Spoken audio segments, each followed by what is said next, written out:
Cool. So, What's been going on? nothing much with me. Just teaching, doing the usual stuff, exploring and having fun, and Well, you're a producer now. a producer of podcasts. Yeah. Well, as opposed to a music producer that I've been for a while. Well, these are the joys of being able to do whatever you want. Yeah. It's like now I'm a producer now. It's cool. It's like you just change your job every week, whatever you want. Cool. Yeah. It's like if people ask me, so what do you do? Well, this week I produced an audio show or a radio show, whatever. I did, yeah, a podcast. I'm like, Yeah. what's that?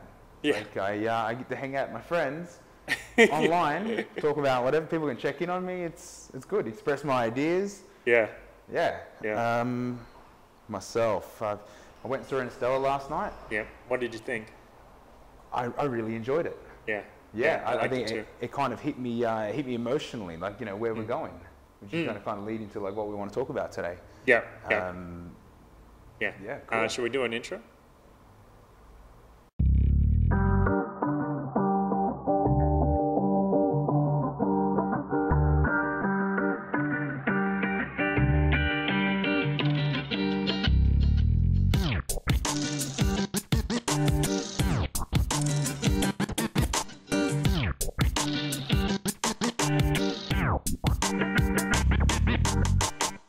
Aaron Battle, welcome to Paradise Paradox. Kurt Robinson, welcome once again. So there was a couple of interesting things that you wanted to talk about Interstellar. Yeah, we checked it out last night. There was let's start with the drone. Yeah. Okay. That was a pretty impressionable scene to start off with. Yeah. I liked that it was an Indian drone, and it had superior solar technology. Yeah. So in the film, they discovered this drone that's been floating around for years and years that's got powered by solar panels, and they go and try to salvage it for parts. Yeah, considering we're going to talk about technology, I mean, drones is something that they've been around for a couple of years, but now I think we've seen a few jokes on YouTube. There was the Amazon ad where they were talking about drone delivering stuff. I think Snoop Dogg turned up and said that one of his singles are going to be delivered to everyone by drones. Yeah, paid by Bitcoin and delivered by drone. Yeah. I like that. That's cool. Yeah, and there's companies like that say they're going to deliver burritos, the burrito copter, stuff like that. They're going to deliver food. I'm all about by that. drones. Yeah. I mean, everyone's a midnight adventure, but it's food. Sometimes it's cold out there. Yeah. Now, I mean, today's theme was future and technology. I think we talked about propaganda.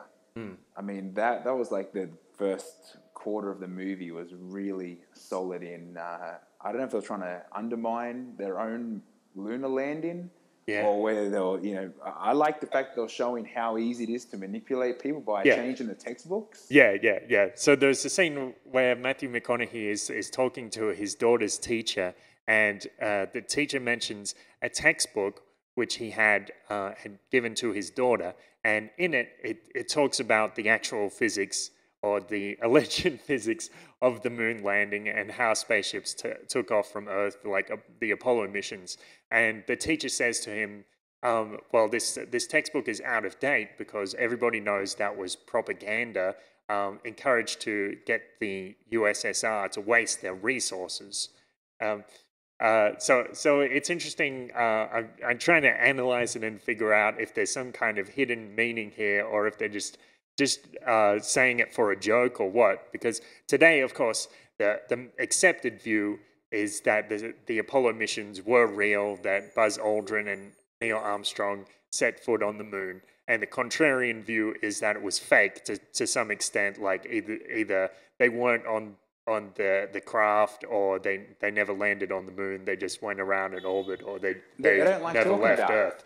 it. Yeah. And people don't like talking about it. Yeah. I like bringing up the lunar landing as a dinner conversation. Yeah. And people get flustered. There's feathers that are ruffled. I mean, I'm joking half the time, most of the time.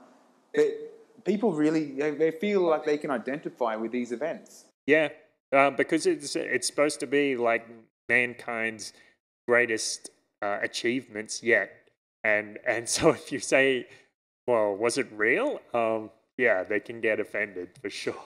But I liked more the fact that they're able to change a textbook so easy and manipulate, control the education system. I mean, these were teachers or I don't know principal. I don't know who those two people in their school were. That were I think talking. it was a teacher and a principal. Yeah, They were getting upset too. It's like they knew they had to follow their procedure, and of course they're getting printed out by national education. I mean I like that they're bringing that to the masses. These ideas of that that it's possibly propaganda, it's not propaganda. It's like I'm enjoying it but I mean I can imagine people being a little bit like that's weird. That's not right. Yeah. Yeah. But it's like the movie is kind of very pro United States. Like this is NASA and we're going to do this or whatever. They did present it well. It was very well done. I mean, I thoroughly enjoyed the movie. I think there was many concepts that were portrayed in a way that I was happy with. Yeah. But they started with they presented like an interview, like interview style of making it seem like it was a real case. And I mean, we're talking what the planet gave up on the people, or the people gave up on the planet, like droughts affecting farming. I've noticed. My whole life has been droughts or climate changes that have affected farming, affected product, affected produce. I mean, I don't want to go down conspiracy too much, but the technology is there, and this is a movie showing that it was an issue for them. It's been an issue for us forever. Yeah. But of course, of course, as humans the beginning of technology was agriculture. I guess that's like one of the first technologies that humans came up with. That was like the first big one. The second one was like the printing press. Other than that, history is always about bad things.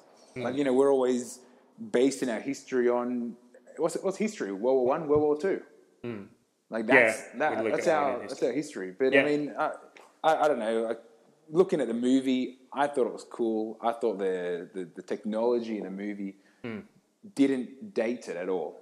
Like that could have been happening today. Yeah. There were a lot of things which seem kind of current. Like you look at his truck and it looks like something just from today. But then there's the drone, which could be something from tomorrow, or it's pretty current. It could be today. Drone. Yeah, it could be today. I mean, sure. We're talking about drones delivering hot dogs and hopefully pizza one day. Yeah, moving up. Yeah. Well, there could be. I've seen some videos of people are working on things like hover bikes. So you have a quadcopter, which is about the size of, say, two motorbikes, something like that. Yep. And you can just jump on it and cruise across the plains. Park on your roof. Yep. Yeah. So that could be a possibility in the next few years. But the idea of, I can't leave the idea of drones away. I mean, a hover bike, hover copter, that's just a drone with a person sitting on top that's controlling it. But these drones are controlling themselves now. The movie we saw what looked like a military drone. Yep. You jump on YouTube, you're going to see drones that look like 4 helicopters sticky taped together. Yeah. But now I don't know. I don't know what the next drone is going to look like. And I don't know what the next drone is going to bring you. Yeah. Well, let's talk about how Bitcoin and autonomous devices come into that. So for those of you who don't know, Bitcoin is this technology which is like the money for the internet, or some people say it's like the internet of money. It's like the next generation of money. It works by having a distributed ledger of transactions. So that way you don't need a centralized authority like a bank to transact money. You can actually do it from one person to another more or less directly with just a third party verifying the interaction, which doesn't have to be a specific third party like it does with a bank. I've heard it called, and it's an open ledger. It's almost like a filing system of time and transactions open to everybody, usable for everyone, a complete platform of trading electronic digital assets. Yeah. So, I mean, what this opens up for the future is allowing autonomous systems access to trade. Yeah, yeah. It's like this is the next layer of the internet that hasn't quite clicked over yet. Yeah, yeah. So with an autonomous device, like with if you have a piece of software right now and it's like an artificial intelligence, it wants to buy something, it would need your credit card. So it can't exactly do that. It can't like you have things like trading bots, but they only work within specific environments. Whereas if you have a piece of software, it can actually own the Bitcoin. So the device or the software can be autonomous, an economic actor, a robotic economic actor working on the internet, or something with how it applies to these drones. You could imagine something like an Uber type app. You want to courier something from one side of the city to the other. You open up your app and you say, please take this package. It's 20 kilograms. Take it to the other side of Guadalajara. And this drone comes in, swoops onto your rooftop or your balcony, takes the package and then delivers it to your friend on the other side of the city. And maybe that device is actually working for itself in some sense. Yeah, we're letting these robots become people. Yeah. As in access to what we have access to. Yes. Accounts that can hold our wealth. I mean, Yes. we're talking about a drone that can have its own stored value. Yep. In itself. And you could, I mean, I'm jumping ahead now, but you could invest in these drones, and they could give you a share of their earnings as robots. Yeah, That's crazy. I mean, you leave. I don't know, man. It's crazy. There's too many ideas going on. Yeah. So I think about things like what if you build a drone and you say to it, okay, you're going to go off and deliver things for me, and you're going to pay me 10% of your profit, but then the other 90% you're going to use to upgrade yourself. So if it receives some damage, it flies itself into a drone repair shop. Gets itself fixed up, and maybe the repair shop says, oh, well, actually, we could upgrade your engine right now, and this will make you, 2.5 times faster. And the drone uses its own money stored within it to buy these upgrades. And so you have these crazy these robots flying over the city, working in their own interests and contributing to society. Not long ago, I watched the movie Planes, the Pixar film Planes. Yeah. And it's about a crop duster that always wanted to race. Mm-hmm. And in its own mind, it's been racing its whole life. But it ends up getting into this world race challenge, and through a series of events, it's upgrading itself. Oh, right. I can see a drone that could be your standard, community drone delivering mail. Yep. Upgrading itself through its work. Yep. I mean, if the AI was programmed to want to survive, or the AI to develop, to grow, to become something better, which I think is a common trait in humans. None of us want to die, exactly, but we're always growing. We're always trying to advance ourselves in any which way. Yeah. What's the reason why a robot wouldn't want to do the same thing? Yeah. If they're programmed by humans. Yeah, programmed for self-preservation and yeah. Totally. But that becomes a problem too, because you like with something like a Terminator situation, like what if you want to shut a drone down and then it says, well, actually, I want to keep surviving, and then do we have like that dystopic science fiction situation? There's been many robot films about trying to preserve their life. Yeah, and these aren't complicated robots or drones or whatever. I mean, maybe a flying drone wants to be a robot drone instead. I don't know. I really liked in Interstellar the way they presented them as big laptops, big foldable moving. I thought that was cool because I'm sick of fridge-sized laptops. Yeah, but they almost seemed more human. Yeah, because the voice and the interaction seemed more human than what you see most humanoid-looking robots like some of these Japanese companies are developing. Yeah. So I wanted to mention to you about the uncanny gap. So the uncanny gap is this idea in psychology. So if something isn't very human at all, it doesn't bother us. And if something is very human, then it doesn't bother us. But if something is almost human, then it tends to bother us a lot. And that's why you see those like Japanese sex droids or whatever, and you think this is a bit weird. That's very weird. Yeah, yeah. And it's also in things like movies, like you mentioned, Pixar, and you see these things which are just cartoon characters. They're obviously not meant to be real representations of humans. And yeah, well, you can enjoy that. But if they're a bit more similar to humans, then it does make you feel a little icky. Well, people have issues with like cyborg technology, or even just the guy who lost his leg and has the pirate leg. I'm sure his name. I'm just poor little Tink. Yeah, but I mean, like you see kids that see a person in the street that have some kind of physical anomaly. Yeah, they're like staring at them. Like, this is weird. Like, they're really captured by this. And I think a lot of, humans in general are captured by people that look different. Like, this is like an underlying issue that all people have. Yeah. They see someone that looks weird, and it's weird. That's kind of the same sort of thing you're talking about half human or not. I'm not taking humanity away from someone that's lost a leg or an arm or something. But the fact that they look different, that's kind of the same thing? I think it's related, but not quite the same thing, because it kind of only applies to something that's normally something that's artificial. Because even if a guy's has a tragic accident, he's a burn victim, you'll still see from his movements that he's human. He's still going to be very human. Or you look at someone like Stephen Hawking. Still very obvious that he's human, and there's you might feel a little strange because he looks a little strange, but it's not the same kind of thing as looking at a robot who's trying to imitate a human. Well, let's take that online.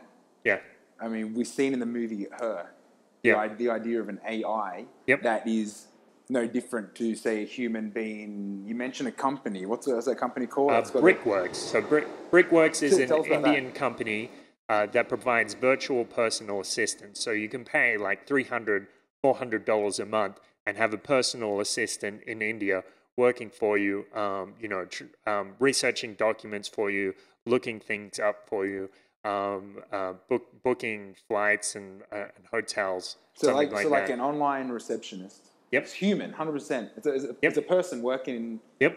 And you could even get people like this to answer your phone calls. Yeah. That's incredible. How do receptionists still have jobs? Well, people like talking to people in their own country. Yeah. Of course. Yeah. Well, no, the human touch, but also the personal touch of speaking to someone who is geographically close to you, has a similar culture. That sort of thing. Yeah. Well, when you take that to the artificial intelligence, or like Siri. Yep. So that.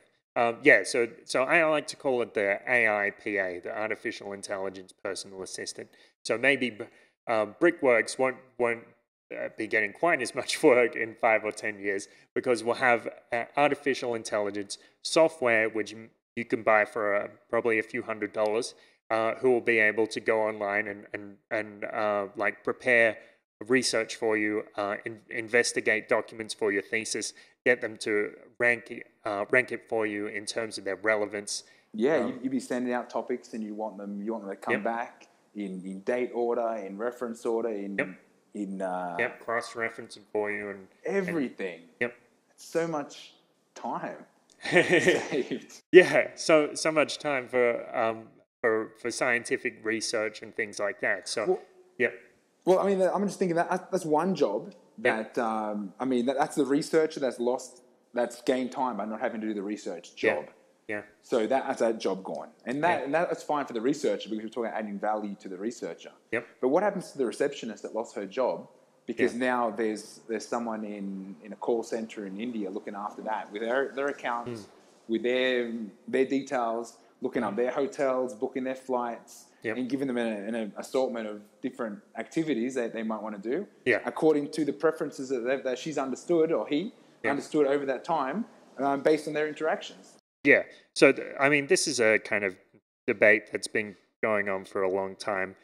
So, like with the Luddites, like during the Industrial Revolution. I think they would do things like go into factories and protest or break machinery because they were like, if this were done by hand or if this were done on a loom, it would take 10 hours and it would provide so much more wages. But wages doesn't equal productivity, and productivity is a more important thing. And as we can see, like in the modern world, the Industrial Revolution didn't really affect unemployment. The unemployment rates are pretty similar now as they were 150 years ago. It's an interesting point. You see the graph where productivity is going through the roof. Yep. But the idea of jobs, it kind of just keeps trickling along at this standard sort of line, which isn't keeping up with unemployment. It's not keeping up with the amount of people that are now joining the workforce. Mm-hmm. I mean, I don't. They're two things we can't compare anymore. I mean, we need to completely scrap the idea of sending people to work. Hopefully, that's something that will become a reality. And people always mention this quote from Buckminster Fuller, where he says, you know, let's stop talking about what the world needs. Let's talk about what inspires you and what's really more important, rather than looking at just getting a job. He's trying to say that the idea of a job is almost obsolete, and that was about 60 years ago. He said that, and I hope we are moving into that age where we're so productive that maybe somebody can work for a year and then retire. Was he ahead of his time? Yeah. 60 years ago seems like a long time ago. Yeah, the guy was definitely ahead of his time. He was like a jack of all trades. He was a visionary. Yeah, and he researched chemistry and physics and all these different sciences, and spirituality as well. Well, they're more connected than what we realize. Yes. Yeah. That's, I mean, you look at, let's have a look at this, jobs. Mm-hmm. We're talking about people losing their jobs, gaining more free time to do their own projects, research, whatever, like their free time to enjoy their family and all that. Yep. We've covered a receptionist losing her job. We've covered a researcher not having to research as much. But, I mean, I can see technology coming in and wiping out nearly pretty much every job that I can think of. Yeah. Well, they're already like telemarketing robots, you know? People get calls and and this robot is pretending to be a human. Yeah. We love receiving some calls. And the robot will pretend to be a human. And I've heard some calls where the guy is trying to work the robot into a trap and keeps asking, oh, I just want you to say that you're not a robot. Can you just say those words? And the robot is like, ha, ha, ha. Well, let me just explain to you. It never answers the question directly. So it's entirely obvious that it's actually a robot. That's interesting because, like, what if we can have artificial intelligence? They're getting a lot better. Yeah. They're getting really good. I mean, looking at the robot, the walking laptop Interstellar, that guy, he was sitting right next to him, and just through the radios that they were talking, you couldn't tell that wasn't a person. Yeah. And, so, you know, what's stopping that kind of technology existing in 10 or 20 years? I'm sure it already exists. Yeah, they're definitely working on it. We look at when, and we always consider artificial intelligence would be at its peak when we're able to beat a chess player. Yeah. And a good chess player. Yep, a grandmaster, yeah. When did that happen? That was about 20 years ago, sometime in the 90s. It was Gary Kasparov versus Deep Blue. That's insane. Yeah. You're telling me 20 years ago? Like 20 years ago, officially, the first computer, the first AI beat a grandmaster at chess? Yep. What does that mean? Well, that's the interesting thing about that is the kind of 20/20 hindsight that people have, because 10 or 20, 30 years before that, everybody who was in the artificial intelligence field or is critical of the artificial intelligence field, they will say that this sort of thing can never happen. Human chess players are just too good compared to machines. A computer is never going to beat a grandmaster. But they keep moving the peg. Yeah, because that exactly, happened. exactly. And now They moved what? the goalpost. Exactly. And they even changed the definition of artificial intelligence, because every time we approach something which we previously thought could only be done by humans, now we assume, oh, well, it's done by machines, and that's completely normal. Like something like even a Google search or Google Translate. Google Translate is constantly learning. Like whenever you say, actually, I know a better translation for Jump in and this. edit yourself. Yep. It's recording. Yep. And it uses that data. I think they actually use that data for profit. So, so if you you correct Google Translate, you're working for free. I don't think people realize how often they're at work. It was weird. I mean, that's just an example, but I mean, Yeah. using Facebook. Yeah. Yeah. Facebook without the users and generating content Yep. is nothing. Yeah, yeah. Well, that's a lot of people are interested in this new social network called TSU, and that I actually haven't heard much about it. Other than it links up to your other ones, and you can filter towards more than one social network. all right. That's what I'd be using it for. I mean, my Twitter and Facebook are linked together. Yeah, yeah. I don't double post. Sure, sure. But TSU actually compensates users when they generate content. I think they say 90% of the revenue that they generate goes towards their users. And there's some little like pyramid or trapezoid scheme. You recruit more people. Trapezoid. Yeah. As it grows with you. Yeah. And so I still don't know if it's viable or not. I haven't tried it. But people are saying you can I've only make briefly looked at it myself. Yeah. And, it's receiving a lot of positive and negative. I mean, a lot of positive in that, you can continue doing what you're doing and we pay you. But then negative as in, are really going to get as much as how much are you actually going to receive back for your content? Yeah. And then how much is your content actually worth? I mean, this is all future now. And it seems like creative content is the only product that you can make yourself that's worth anything. Yeah. Every other job can be replaceable by an AI bot, and if not, robot, then there's a robot next to you using you. Everyone's using computers now to expand memory, storage, record, whatever functions that the human can't do, or just trust. We're being watched at work a lot. Yeah, that's true. I don't need a cyborg robot teacher behind me making sure that I'm doing what I'm supposed to be doing. Yeah. It brings to mind this idea that I had about how CPUs are used to are used to design the next level of CPUs, and that's how you get to things like Moore's law, where the level of processing power doubles every couple of years. So because you're using you use an Intel Pentium chip. To perform some new functions, make new calculations, you can do it quicker, and then you design the new architecture of the next chip, which comes out in the next 6 months. And I think about that, how it applies to artificial intelligence. So if you can be using one of these AI PAs or like an artificial intelligence unit that helps you design your programs as a computer programmer, how quickly are the artificial intelligence going to increase in like IQ, I guess. So I think in the next couple of years, we're going to be seeing this technology just exponentially increase. I think the programmer has lost his job. I don't think it's quite that stage, because we still need to know what to program, and that's where the creation comes into it. Yeah, that sounds like the logical step. But what happens when the drone hired his programmer drone friend to reprogram him? Yes, and that's an interesting idea too. Like, what about programs that can even rewrite themselves, develop themselves, come up with something better, and that is when shit is going to get crazy go nuts. So it's what are we left with? Like when all of a sudden our intelligence isn't ours anymore. Yeah. Like intelligence isn't something we bring to the table. That's different.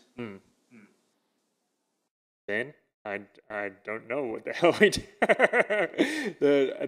Well, some people imagine this world like there was that movie WALL-E, and all of the humans are like huge fat blobs just drinking that's not their fault. They were up in space for 70 billion years, or 70 million years. I mean, if I was sitting down in a space paradise for 70 million years, I'd probably get fat too. Yeah, yeah, that's right.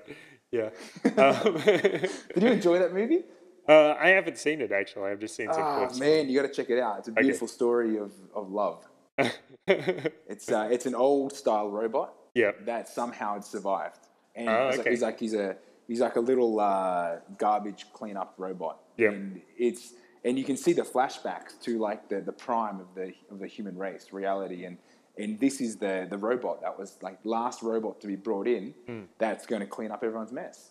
All right. Okay. And one of them survived. Wally, he's cruising around, just grabbing garbage and compressing it and building like stacks of this garbage. And then Using it to build an empire. yeah, well, he's building. You see, he's cleaning up the city. He's the only one there. He doesn't know what's going on, but he's got he collects human things, which is like records, music. He's got a TV. He's worked out how to record tapes, and he collects like funny knickknacks that he finds. And there's a really good scene where he picks something up, and he throws the part that we consider valuable away, but he keeps something that's like. I can't remember what it is. It's really cool. Anyway, they send another drone down to look for life on the planet. Yeah. And he ends up falling in love with a life drone, and they become friends and save the human race. Because I don't want to ruin it for you, but that's a good start. Definitely check it out. It's a cool movie. It's got some really good ideas. Okay. But it's a kids movie. Yeah. It's nice. Yeah. Yeah. So another thing is like how Bitcoin is gonna change our lives in other ways. So there are already things that are starting to come in now, like peer-to-peer lending. Like for example, you can go on this website called Society One, where you can deposit money and invest money there, and it'll give you a much better return than you're getting from a banks. But what they're actually doing with the money is lending it out to people just like you who need money. Well, the peer-to-peer lending opens up avenues of crowdfunding. Yes. It allows people to band together, vote in with their dollar, and put in effort, value towards a cause or a project that's going to directly benefit them. And a lot of these causes actually give back. Like they actually say, we need $20,000 to do this. The first people that put it in, we're going to give you, say they're going to put together a book, or they're going to put together a movie. There's a lot of crowdfunding for documentaries and things, and they get invited to their local pre-screening, different events, and they get some direct value out of it as well. Yeah. So it's getting things done, and it's being involved. Yeah. Well, I think that's going to start to apply to things which are traditionally done by government. Like, say, if there's some cause in a community where the government just refuses to take action, like say they need to repair a certain road or build a bridge, and for whatever reason the government isn't doing it, the people in the community can get together and use this technology to pay the contractors, and I think that's a great way that people can move forward and develop more freedom, less reliance on government systems, old systems. Yeah, I like that. Less reliance and more power. Yes, more like consumer power. It's more like a free market where the consumer is king. Well, at least you know what you're getting. Yeah. Like, at least you know what you're buying. Yeah. It's not like with taxes, they take that money and, they throw it down the money hole. You never see it again. I've never found that money hole. Oh, well, it actually goes right into the center of the earth and money burns up. It definitely burns up. It's not worth as much as what it used to be. Yep. Yeah. Well, look, the peer-to-peer, the construction, the whole idea of Bitcoin and being able to trade some kind of electronic online commodity, value for value trade, isn't something that's going to be limited to humans in their bank account. I mean, most of the exchanges now that are set up to benefit and help connection for normal users to Bitcoin are connecting through bank accounts. Yes. But it's not far away. Actually, you can do it now. Trade directly between people and people, device to device. Yep. Man, I could print out an offline Bitcoin account and give it to you in a paper form. Like, we can go ahead and trade in paper like Like back, wait, trading paper? Isn't that? That's a bad thing that we were doing. Yeah, it is a bad thing. No, But it's not going not to. necessarily. In this case, because it's still representative of something which has value. I just thought that was funny. Yeah. It's a bad thing because we call it currency. Yeah. That's a bad thing. Currency as opposed to money. As opposed to or your money, a fixed value, something that's not going to be devalued. Yeah. I mean, it needs to go into way more further explanation. The concept of money, currency, value, and the factors of inflation, de-inflation, lowering purchasing power. Yeah, that's a whole other topic. But basically, like there are characteristics of money. Like if you make the distinction between the two terms, money and currency, like money is supposed to be portable, durable. It's a store of value. It's readily accepted, and those were properties of money which the Greeks discovered like thousands of years ago. But currency, and like if you have pesos, you have dollars or rands, whatever, they're not representative of anything else. They're just paper, and that means a central bank can keep producing more and more, and that devalues the currency. So it's not a store of value. That's just what's happening. But it's the only. I mean, the main thing is the liquidity of the paper that we carry in our wallets, the currency that we use, and the fact that we can go to any store and trade them for something we want. But if we go to real money, like a real store of value, like what we consider gold, silver. Yeah, and hopefully Bitcoin or other cryptocurrency. I think many of us already do. Yeah. I can't go to a store just yet and say, here's my gold coin.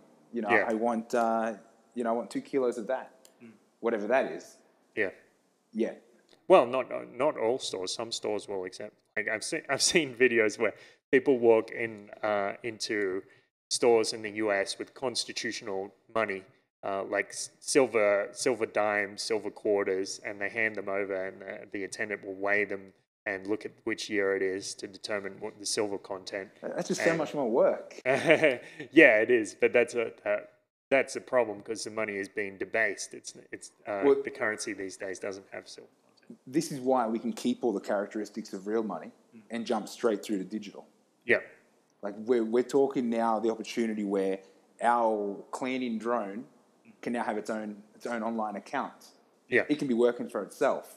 Yeah. We can give our machines freedom to, or maybe from our point of view, they could store their own work in their value, and that can be reinvested to be there forever. I could say, I'm going to buy a cleaning robot for my house. That cleaning robot is never going to die because it's paying for its own upgrades. Yeah. Or maybe it's even buying other cleaning drones. Its cleaning drone is running its own business. It's got a street down. Yeah. So instead of a Mexican cleaning lady that comes by here every week and you pay her 100 pesos, you've got a droid that comes in. Digital hustle. Yeah. But also, I think it's important because so much value of our currency gets stolen by governments by this inflation, or indirectly stolen. It's not exactly theft, but it's pretty close. And the problem with that is it takes away the capital that people can use for creating more innovations. And when Bitcoin takes over and people have more control over their money, because it's got a set rate of inflation. It only inflates so much. There can only be ever 21 million Bitcoins. The characteristics are there for real money. Yes. But you mentioned something that triggered the reinvesting for innovation. Yeah. People are going to start stacking value. Yep. They're not going to be stacking currency, stacking dollar figures, money. I mean, dollar figures. That's what we were working in. Where we're holding money that's getting devalued. We've got no control over our wealth. Yep. We're being robbed, man, from the inside out, from the inside of our bank accounts. We don't even need bank accounts anymore. Yeah. I mean, my vacuum cleaner's got a Bitcoin account, and it works for itself. Man, freedom seems like a cool thing. Yeah, economic freedom that Bitcoin's going to allow us. But when a central bank is able to print more money, yeah, the implications of that is it goes far beyond just the fact that the money's being devalued. Like the deficit of the funds on the country. They're actually robbing the cost of the labor of the population, the workforce. Yes. The workforce being the labor force being the number one commodity of that country, and all of a sudden the money they're getting paid is worth less. Yeah, that's a big problem, and that's got a big solution. So how do I go ahead and pull myself away from that system so that I can start printing my own money on my own labor, on my own production, on my own output, my own creative ability? Yeah. Well, let's get into that in a sec. I think we need to take a break.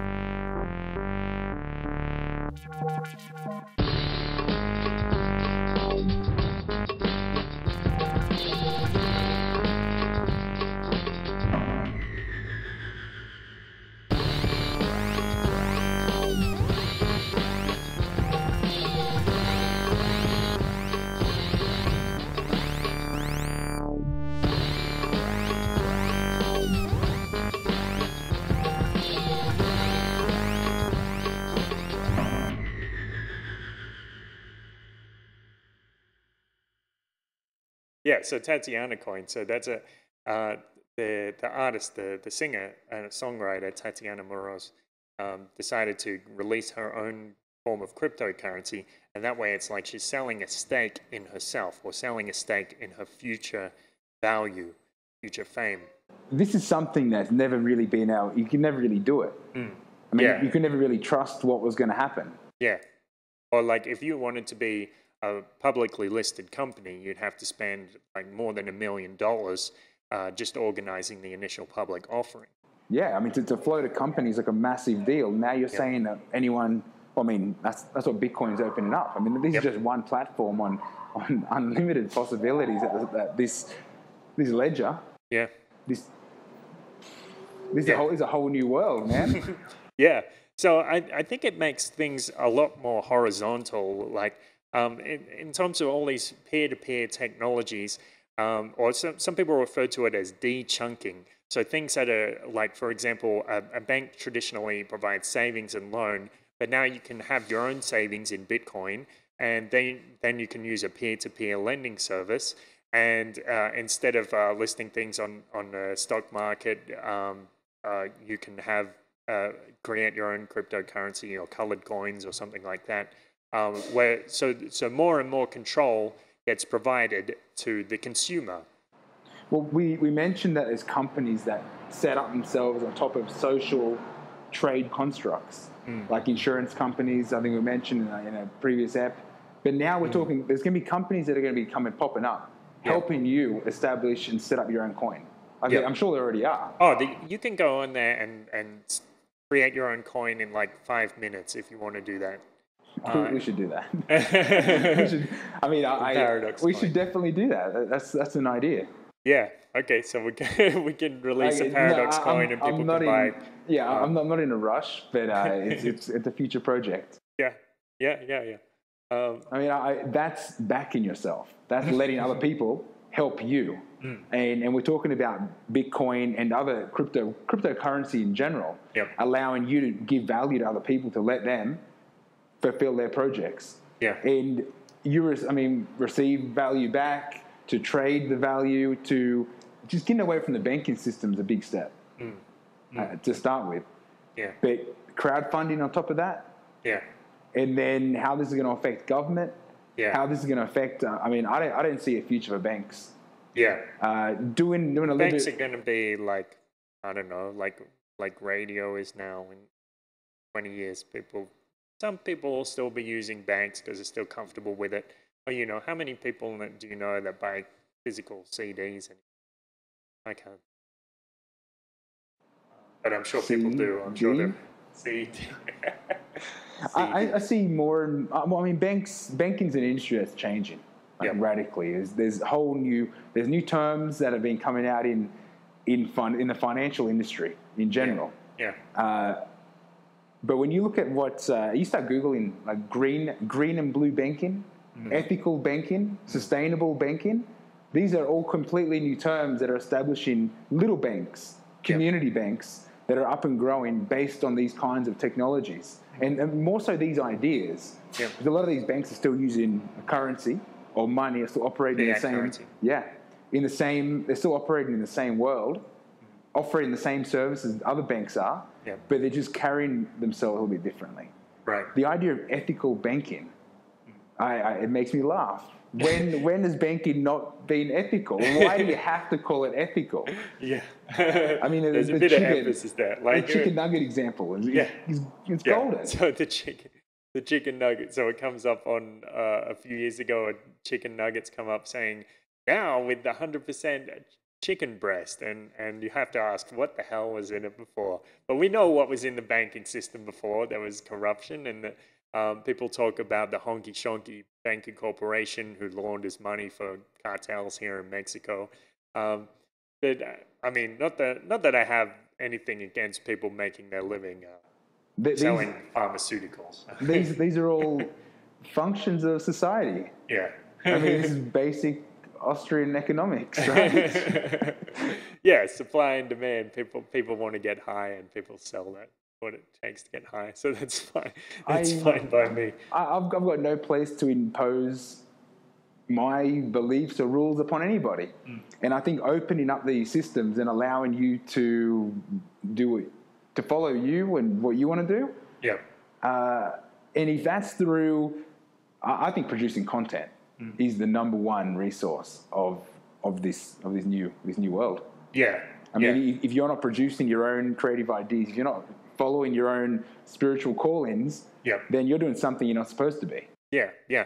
Well, I was mentioning to you before about Maslow's hierarchy of needs, and I kind of see that a progression as of human culture as well. Because, originally, back in the day, we were all cavemen and we had to struggle to eat. So we had to struggle to meet our physiological needs, food, air, water, and sex. And then things progress a little. We develop agriculture, and then it becomes more about community and being on a personal level, being held in esteem, contributing something to the community, something like that. And then it comes to self-actualization. But I think we're actually seeing actualization of a species where food and water don't become so important because we're starting to live in the age of abundance. Poverty is going down and down and down. Less people now live in extreme poverty than ever before in history, and that's very interesting. So now we can focus on doing things like creating ideas. Ideas become like currency. Ideas become so valuable. Yeah, ideas are a commodity. But not necessarily in terms of like superficial, materialistic or financial point value. Of view. Yeah, not just financial value, because we're talking about things that can change the world. Well, it's time that we start thinking on a collective culture basis, on a collective community basis, and what we want. Not so much for each individual life, but what do we want what do we want to show as a species, as a people? It's looking at the world the way it is now. We're starting a whole new thing now, and there's definitely this movement that's coming through that people want to help other people. Yeah, I don't know anybody that doesn't want to help someone else do what they want to do. As long as I understand, helping other people can only be helping yourself.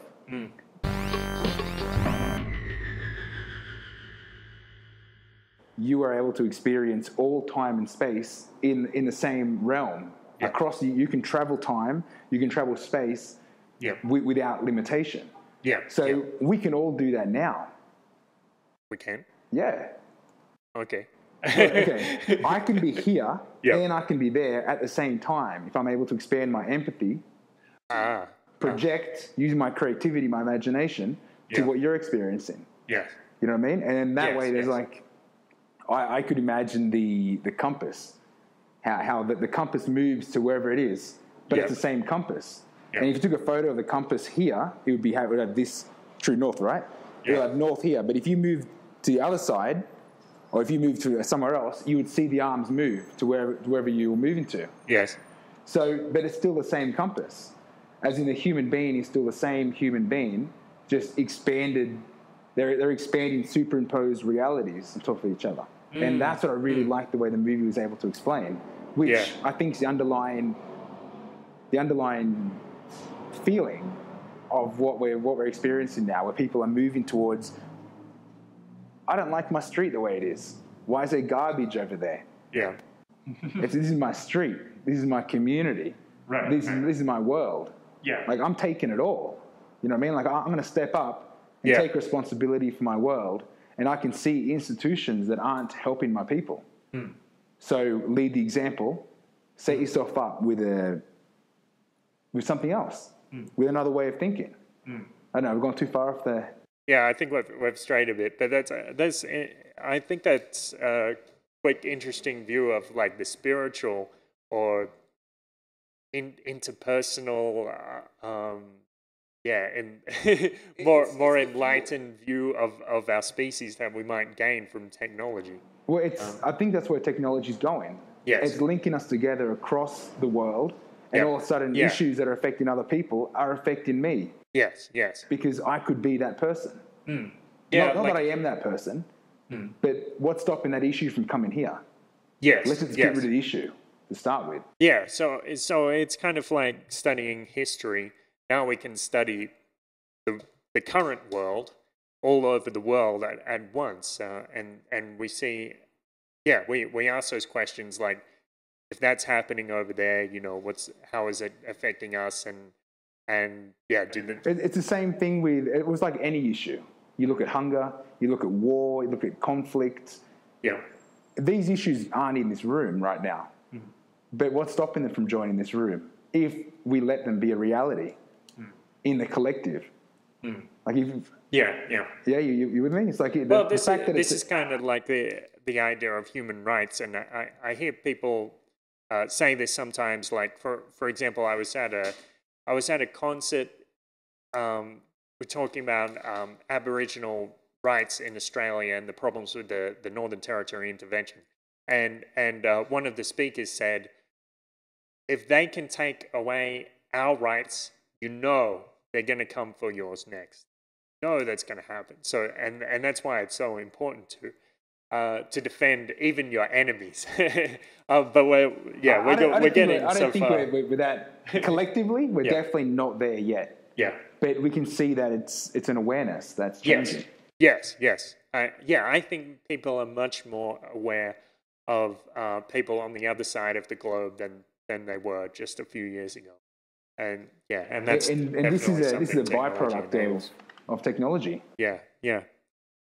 So we were going to talk a little bit about nanotechnology as well. Ooh, it's scary stuff. That's invisible. That's another dimension. Yeah. So Ray Kurzweil talks about these ideas like in a few years, a artificial blood cell could be produced, injected inside your body, and it can keep your bloodstream pumping like hours after your heart stops. So if you have a heart attack, you would never know about it. No, if you have a heart attack, you have plenty of time to get to the hospital. Yeah. And this is going to increase the lifespan of humans significantly. So in a few years, we could be, 100 years could be the average age, and then he has this idea of like the perpetual expanded life cycle. So you get to the stage where 70 is a normal age, or you expand your lifespan to 70, then 80, then 90. Every 10 years, there's a new technology that's developed that helps you extend your lifespan more and more. And why not live forever? I think the technology is going too far. Yeah. I mean, the idea of, why not live forever? Yeah. But the understandings of life aren't at the same level. I really don't. I don't see where we're going to finish. Like where we're going to end. If people can keep prolonging their life, I'm assuming the majority of people will. But when we need to understand, respect, and appreciate the people that are done with their life. Yeah. People that are suffering. Yes. and say, you know what, I'm happy to depart you. Yeah. Can I please go now? Yeah. Yeah. And it just seemed like suicide is obviously a choice. Yes. And not a choice we should encourage, but Yeah, but I'm a saying choice that's available. If you live to 70 or 100 years old and you say, I think it's time to leave, then that's definitely going to be an ethical question that's brought more to the forefront. that's really good, and ethical. I mean, we don't let people kill themselves now. Yeah. Like, it's just something society doesn't appreciate. Yeah, or at least they don't publicly allow it, because I've seen discussions about this. Yeah. I've seen discussions about this, and normally, like in Australia, in a hospital, what will commonly happen is they'll give some nod or wink to a nurse or doctor, and they just pump up the morphine and. Yeah, I think let 'em on out. even that's something that's, I think, accepted in that industry. Yes. It's like it's kind of like it's shushed. It's pretty put under the rug, but Yes. it's people know it's there. Yeah. And in one respect, why is it such a big deal? Because people have like fetish, I guess, for life, or the death is a taboo, and that's one thing that, of course, is interesting about Mexico. People here have a very different understanding about death. Totally different concept. Yeah, and I guess we can talk about that another time. For sure, definitely. Well, Yeah. biometrics and being able to grab someone's. I mean, we're talking about using nanotechnology to prolong someone's life. Yep. Assist them. I mean, Ray Kurzweil talks about using nanobots to go in and clean cholesterol. Yep. To detect cancer. Yep. I mean, there's unlimited options. Once you can get inside your body and just do investigations on where you are, or give real feedback of status on someone that's completely healthy. You don't have to wait for someone to be sick to use this kind of technology. This is about keeping people healthy forever. I don't know who wouldn't want that. Especially if you have the choice. If you have the choice. But I mean, of course, everything living in a polar world, everything can go the other way as well. I mean, like, you could use this technology in negative. Yeah, negative as a weapon, it can definitely be used as a weapon. Yeah. I mean, I mean, just in the intrusive idea of having these machines inside you. Yeah, and like, what if it gets hacked and you have you have a machine inside you, and that's going to be a question which people are going to have to face too. Like, well, maybe, I mean, I'm more concerned in the reasoning why they let them inside their body, and the post additions or changes to application that they might have. I mean, there could be spyware in your bots, in your body. Yeah. And all of a sudden, the information that you're giving is like, Google's got this whole 7 billion people already wrapped up. I mean, who's to say they don't already? Yeah, Google could have your entire medical records and your entire functioning a model of your respiratory system. Well, that's just the surface. I mean, they could be scanning like health for communities, countries in one hit. But what about like the nano drones that are flying around your house, keeping an eye on you? I mean, we're talking about privacy completely being removed. Yeah, looking into windows, and you have to set up a Faraday cage so they can't into your house. Man, yeah. Well, I mean, there's a movement towards moving away from Wi-Fi technology. Yeah. And electromagnetic fields. Oh, okay. Because of the way these affects our body. I mean, there hasn't been long-term studies to say that I've seen a couple that have come out, but I think the sample sizes need to be bigger. Where, of course, it should be common knowledge that all our bodies have an electromagnetic field. And that field interacts with the planet's electromagnetic field. Yeah.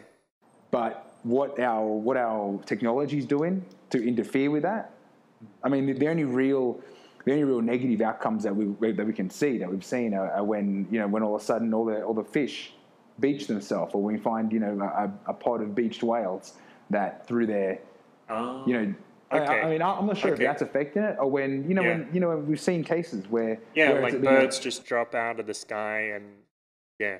well, these are, I mean, a lot of people have different ideas, but let's say their electromagnetic field was interrupted. Yeah. And that's what caused that. I mean, I'm not sure if that is what causes that, but it seems like such a big negative thing. Yeah. Well, yeah, I would look at the other side because an emerging technology, or it's kind of an established technology that I think is very important is mesh nets. So, for example, in Melbourne, there's an intranet all over Melbourne where you can log in, and it's completely wireless, and it's set up by a bunch of routers put together. So people join this network because they want to be a part of it, and they think this sort of thing is important. So it's this free intranet, and you know you can do things on there that you can on the internet, just at a smaller scale. But I'm eager to see when these intranets all start connecting, and then we don't need internet access anymore. Sorry, we don't need traditional internet access anymore because we don't need an internet service provider. You just log in, and that means this information is freely available to anybody. So even somebody who's only earning $100 a month, he doesn't have to pay that $20 or $50 to access the internet anymore. And there's another interesting crowdfunded technology that I was looking at. It's called the Lantern, and it's billed as a kind of community library, and it's just this little device about the size of a flashlight, and it transmits Wi-Fi, but it's constantly receiving information via satellite at a very slow rate, about 2 megabytes per day. But then everybody in the community has access to this free limited internet, and so they can all access it and use it as the community library. Yeah, this is like this is going to open up the information for people that just couldn't get it before. Yeah. I've heard of cases where they have a community charging stations in rural areas of Africa. Yep. Where it'd be normal for people to get up or any time during the day and just go plug their phone in, because their mobile phone covers all their entertainment. Yep. And a lot of financial purposes as well, because there's, even though I don't think Bitcoin is fully available yet in Africa, like by a feature phone, but that's something they're working on. Right now they have M-Pesa, where you send your minutes to each other as a form of currency, and people can pay their water bills, their electricity bills using this currency. I found that M-Pesa system, when I first came across it, fascinating, that it hasn't been a larger. I think the idea of cryptocurrencies has opened up the concept that things that we may not consider currency can become tradable currency. And M-Pesa was one that when I first came across it, it really led me on this track of, man, that there are movements, or there are ways of liberating people from financial traps. Yeah. And so it's a beginning. Yeah. And so that's starting to provide people in financial services who've never had it before, like loans and insurance for their crops. Which it gives them access to any service where you'd probably be taken. It's probably services that are taken for granted in first world countries because there just is no access. Yes, I know. Like in most African countries, it's like less than 20%. Probably less than that. Less than 20% banked. Would have bank accounts, and they just don't see the point in having bank accounts. Well, it's not that they don't see the point. It's that it's only the bigger cities that tend to have bank branches. Because this is like a kind of vicious cycle, because there's not that much demand. People don't open bank accounts, and people don't go to banks. It's also it's a product of having money as well. Yeah. Because what banks don't do very well are micropayments. Yes. Which, from mobile devices, these cryptocurrencies are going to thrive on micropayments. Yeah. The concept of having internet, having a mesh net, having internet stabilized where you're literally bunny hopping accounts. Like you'll connect to someone else, they connect to someone else, or they connect to someone else, and you've created this whole grid of network of free internet. These people could charge for their internet. It might only be a few cents for when visitors or when someone out of the area or when you just want internet, you can freely connect, but it's going to cost you. What do you mean? Well, I mean, internet. Using that word like it makes it's completely free once you pay $100. What do you mean? That's so true. You got me. No, I mean like it's available. Like it's freely available. Yeah. But the fact that as in freedom of speech. Yeah, as in there's no limitation to who can and who can't connect. Yeah.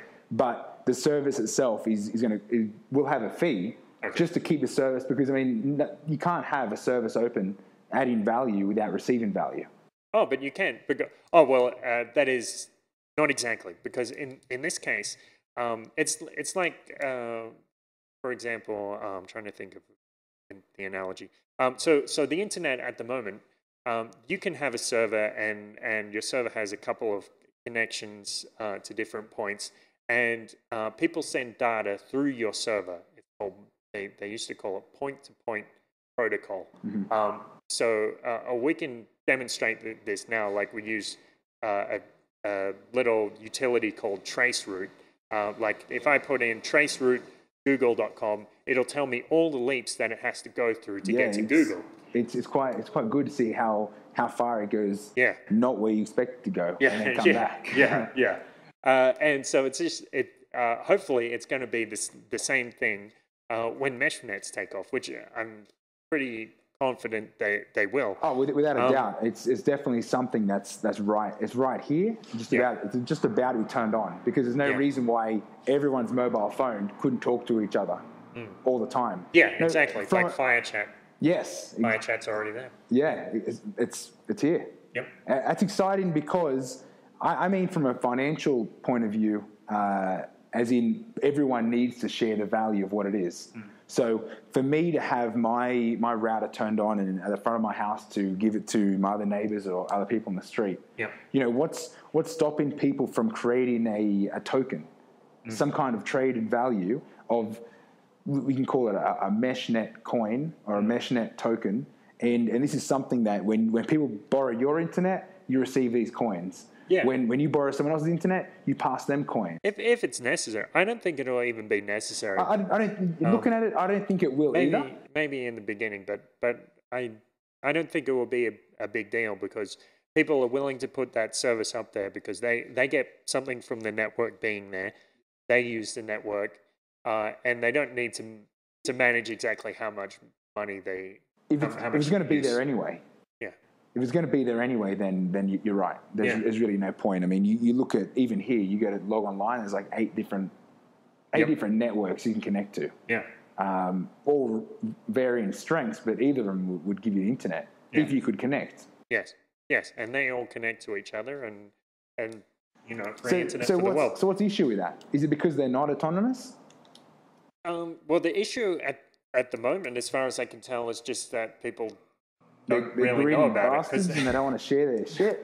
No, it's not like that. It's just it takes time to get on. But I was looking at the Melbourne Wireless site last night, and it reminded me of looking at like a bulletin board or something from like 20 years ago, because it's like they're all DIYers, and it looks like, I guess, there's perhaps a little more technical understanding than I realized was involved. Is there a big community there?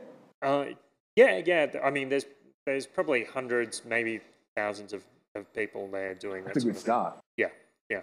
And so it looks very grassroots, very, very gritty, but so what they need it's like that hacker spirit Yeah. That gets things done.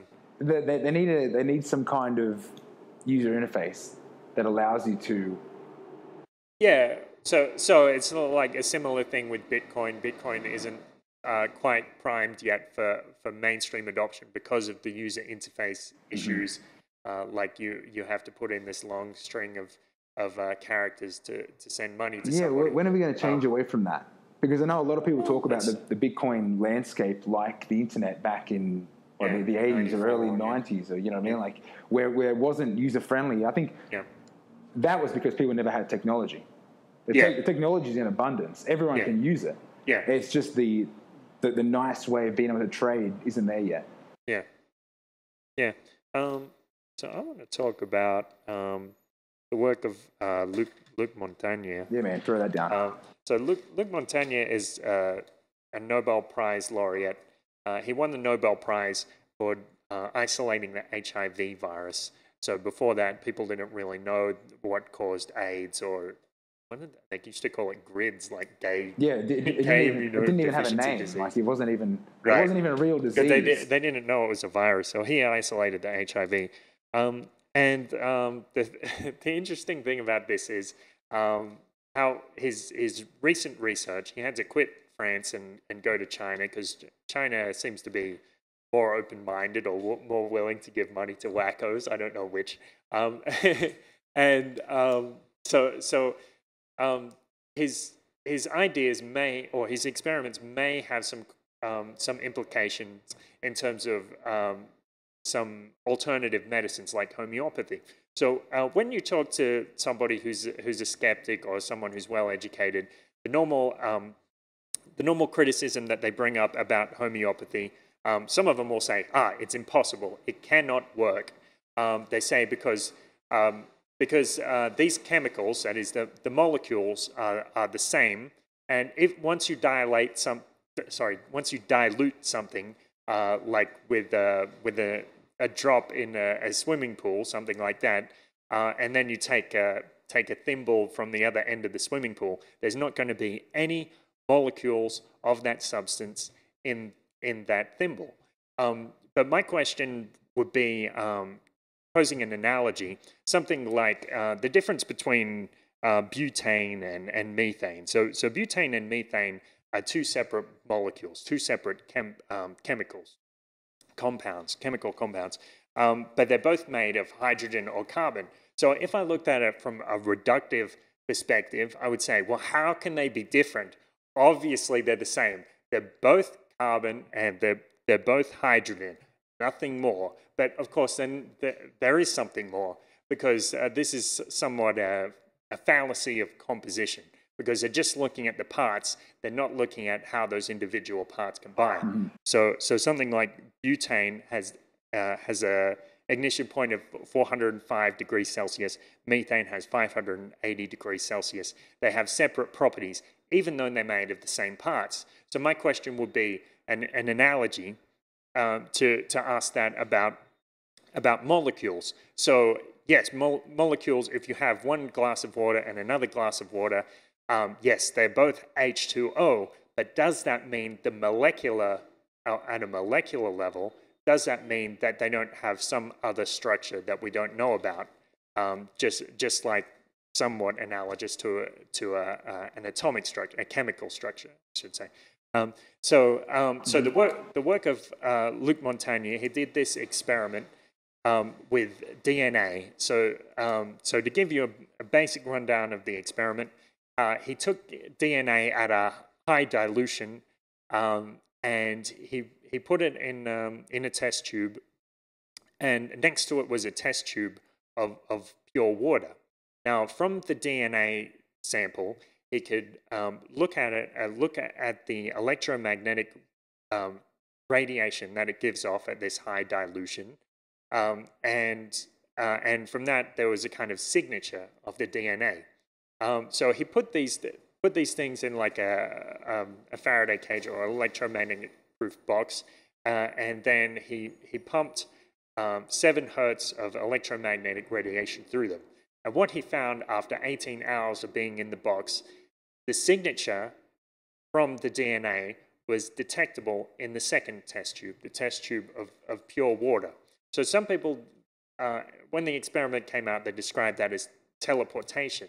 But I have to wonder if it's something else. It's like this, the transmission of the information in the DNA, but not necessarily the physical matter of the DNA itself. Mm-hmm. So if his experiments are accurate, if the results are accurate, if they're replicatable, then I think it definitely has some implications. There's been a few studies mechanism. where DNA has been able to, where they remove DNA and it still shows signature. Right. Like I'm sure there's been a photon experiment where I'm not sure the details exactly. Okay. They remove the DNA and the light resembles what where the DNA was and what exactly what it was, even though there's no sign of it being there. Right. I mean, you can talk about transportation or talk about like how it's or how light works with DNA, but DNA is a totally like there's something else there that no one's really cracked open yet. Yeah, well, an interesting idea, which is pretty wacky, but worth considering. It's very interesting. It's that I first heard this from this guy called David Wilcock, and he's kind of a psychic, or he's a genius. Are you familiar with it? Well, I am. I've got a couple of his books. I really like listening to his work. He's put together a lot of information. Yeah. It's a lot of information. What I like, I mean, what's coming to mind in particular is his belief that he's a reincarnation of Edgar Casey. Yeah. Are you familiar with all that? I mean, that's pretty little bit down. But I don't know much about it. That's a little bit out of the crazy side. Getting more and more wild. But the idea of which I thought might relate to Montaigne's work is this idea that the double helix is a sort of cosmic resonance. Like there's this subtle wave emanating through the entire universe with like the seed of life in there. And I wonder if it enters into water. The water kind of resonates, and then the molecules get attracted and formulate in this amino acid or something like that. Yeah, it is a higher level. Yeah, it's a higher level of life transmission. It's like saying that the light itself has life. Or at least the light has the instructions of life. I mean, a lot of people refer to the sun as being able to give life. Yeah. By the way that the photons in the water react. Yeah. In DNA is like that exact residual effect of light and water dancing. Yeah. Yeah. I haven't got the scientific words or the studies to back that up, but I'm sure David Wilcox does. He talks a lot about just bullshit them. They spit something out his ass. No, but the point is that they haven't joined those dots yet. Yeah. I mean, they talk a lot about junk DNA and how there's different parts within us that are activated depending on our interactions. I mean, this is coming back to we're seeing this through epigenetics. Yeah. But the concept of DNA being the architecture or the blueprints, and then RNA being like the instructions or the metadata to the data and how we react with that. Yeah. Like where do this?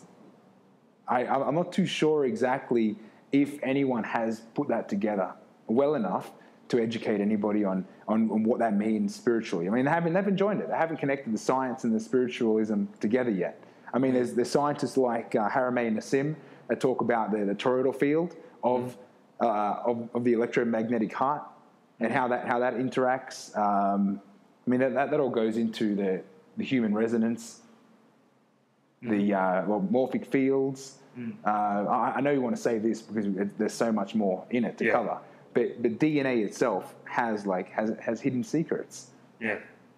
And no one's really talking about it too much, other than those mysterious mystery schools. Yeah, all the lunatic fringe. Well, so basically, what's going to happen is in the next 20 years, there's going to be an artificial intelligence drone delivered to your door that comes in and gives you homeopathic nanobots to I have it come through my window. 1,000 years. Do you want to live 1,000 years? I don't know. Well, it's better to have the opportunity. Better to have the option. Options. I do know that. Options. I like options. Whatever happens. So, I think we're about to finish up. You want to wrap it up on that? Yeah, it's good. So my name's Kurt Robinson. Aaron Battle. Yep. So press like, press subscribe, follow us on Twitter, check out the website, theparadiseparadox.com. Another episode, Paradise Paradox. Sweet. Thanks, guys.